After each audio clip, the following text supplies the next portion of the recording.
राजस्थानच्या जैसलमेर जिल्ह्यात काल मंगळवारी दुपारी एक भीषण दुर्घटना घडली. जैसलमेर येथून जोधपूरला निघालेल्या प्रवाशांनी खचाखच भरलेल्या एका खासगी बसला अचानक आग लागली. ही घटना इतकी भीषण होती की काही मिनिटात संपूर्ण बस आगीच्या ज्वालांमध्ये वेढली गेली. या दुर्घटनेत 3 मुलं, 4 महिलांसह एकूण 15 प्रवाशांचा जळाल्याने मृत्यू झाला. मिळालेल्या माहितीवरून ही दुर्घटना मंगळवारी 3 वाजता जैसलमेर जवळपास 20 किलोमीटर दूर थैयात गावाजवळ घडली. खरं तर ही बस नेहमीप्रमाणे दुपारी 3 वाजता जैसलमेर येथून जोधपूरसाठी रवाना झाली होती. यानंतर अचानक बसच्या मागील भागातून धूर येताना दिसला.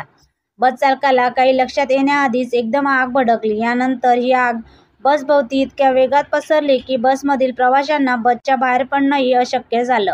ही दुर्घटना घडली तेव्हा बसमध्ये एकूण 57 प्रवासी होते. बसने पेट घेतल्याने घटनास्थळी प्रचंड धावपळ उडाली. प्रवाशांच्या किंकाळ्यांनी परिसर व्यापून गेला. अशावेळी स्थानिक लोकांनी तातडीने धाव घेत शक्य होईल तेवढ्यांचा जीव वाचवण्याचा प्रयत्न केला. बसमधील प्रवाशांनी दिलेल्या माहितीनुसार अचानक धूर येऊ लागल्याने सर्वत्र प्रवासी घाबरले होते. काहींनी प्रसावधान राखत बसच्या काचा फोडून बाहेर उड्या घेतल्या तर काही जण आगीच्या तावडीत सापडले. दरम्यान या घटनेची माहिती मिळताच 3 रुग्णवाहिका घटनास्थळी पोहोचल्या आणि त्यांनी प्रवाशांना तातडीने जैसलमेर येथील जवाहीर रुग्णालयात नेलं. तर या ठिकाणी गंभीररित्या प्रवाशांना जोधपूर येथील रुग्णालयात नेण्यात आलं. सध्या सर्व जखमींवर उपचार सुरू आहेत.